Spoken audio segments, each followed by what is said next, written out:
YCP నేత అంబటి రాంబాబు దగ్గర వెకిలితనం, అవహేళన, అపవాదులు మోపే తత్వం తప్ప మరేదీ లేదని వెస్ట్ ఎమ్మెల్యే గల్లా మాధవి పేర్కొన్నారు. ఈ సందర్భంగా పశ్చిమ నియోజకవర్గం టీడీపీ కార్యాలయంలో డాక్టర్ బిఆర్ అంబేద్కర్ మరియు సుబ్రహ్మణ్యం చిత్రపటాలకు ఎమ్మెల్యే పూలమాలలు వేసి ఘనంగా నివాళులు అర్పించారు. అనంతరం ఎమ్మెల్యే మీడియాతో మాట్లాడుతూ గుంటూరు మున్సిపల్ కార్పొరేషన్ పరిధిలో డివిజన్ ప్రక్రియ సరైన పద్ధతిలో జరగలేదని, రోడ్డు దాటిన తర్వాత 2 లైన్లు ఒకవైపు, 4 లైన్లు మరోవైపు కలిపి వార్డులు రూపొందించడం సరికాదని చెప్పారు. కేంద్ర మంత్రి పెమ్మసాని చంద్రశేఖర్ ఢిల్లీ నుంచి వచ్చిన తర్వాత కమిషనర్ సిపి సమక్షంలో సమీక్ష నిర్వహించి సరైన విధి విధానాలతో ముందుకు వెళ్తామని ఈ సందర్భంగా తెలిపారు. ప్రజా సమస్యల్ని సానుకూలంగా ఆలోచించే బదులు ఎప్పుడు బురద చల్లే రాజకీయాలకే పరిమితమవుతున్నారని మండిపడ్డారు. మోహన్ రెడ్డి మీద విజయం సాధించింది కూటమి ప్రభుత్వం అని చెప్పుకోవాలి. నిజంగా నేరస్తులకి సముచిత స్థానాన్ని కల్పించింది కూటమి ప్రభుత్వం. అదే మన అనంతబాబు, అదేవిధంగా డ్రైవర్ సుబ్రహ్మణ్యం కేసు రాష్ట్ర ప్రజలందరినీ కూడా ఒక్కసారి ఉలిక్కి పడేలాగా చేసిన ఈ కేసులో డ్రైవర్ సుబ్రహ్మణ్యానికి ఎప్పుడు న్యాయం లభిస్తుంది అని చెప్పి యావత్ రాష్ట్రం అంతా కూడా ఎదురు చూసిన పరిస్థితి మనందరికీ తెలుసు. నా దళితులు, నా ఎస్సీలు, నా ఎస్టీలు, నా బడుగు బలహీన వర్గాలు, నా సోదర సోదరి మనులు అని చెప్పి కల్లబొల్లి మాటలు చెప్పి తప్పుడు హామీలు ఇస్తూ ఈరోజు ఓట్లు తెచ్చుకొని ఆనాడు గెలిచిన పరిస్థితి జగన్మోహన్ రెడ్డి దగ్గర మనం చూసాము.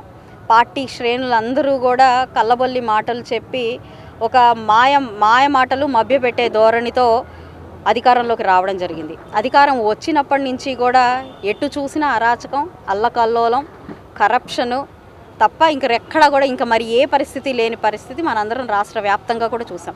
ఈ రాష్ట్రం దాదాపుగా 50 సంవత్సరాల వెనకబాటుకి గురయ్యే విధి విధానంతో పరిపాలన మొత్తం కూడా సాగించడం చూసాం.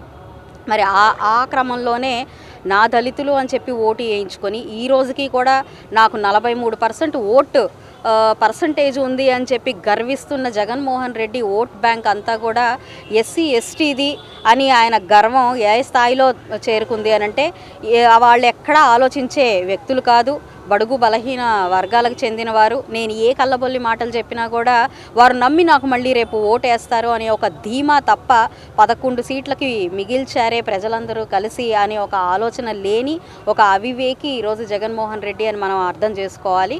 ఈరోజు అదే అంశాన్ని మనం తీసుకుంటే, మనం డ్రైవర్ సుబ్రహ్మణ్యం తీసుకుంటే ఒక దళితుడు, సామాన్య కుటుంబానికి చెందిన ఒక సామాన్య డ్రైవరు.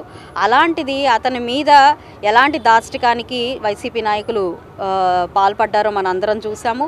అది పాల్పడిందే కాక ఎంతో దర్జాగా గడిచిన వారి పాలనలోనూ, అదేవిధంగా ఆ తర్వాత కూడా కాలంలోనూ ఎంతో హుందాగా ఏ తప్పు చేయని విధి విధానంగా ఈ సమాజంలో మెలిగిన పరిస్థితి, వారి మేకపోతు గాంభీరత్వాన్ని ప్రదర్శించిన పరిస్థితి, వారు ఓటరించే మాటల్ని బెదిరించే తీరుని చూసిన పరిస్థితి, ఇంకా అలాంటి బెదిరింపులతో పాటు స్థానిక ఎమ్మెల్యేలని, స్థానిక నాయకుల్ని కూడా బెదిరించి వాళ్ళని హత్య చేస్తాము అనే ఒక ధోరణితో, అంతు చూస్తాము అనే ఒక ధోరణితో మాట్లాడిన పరిస్థితి. మరి ఈరోజు ఆ విర్రవీగిన అంశాలన్నీ ఒకసారి గుర్తు చేసుకోవాల్సిన అవసరం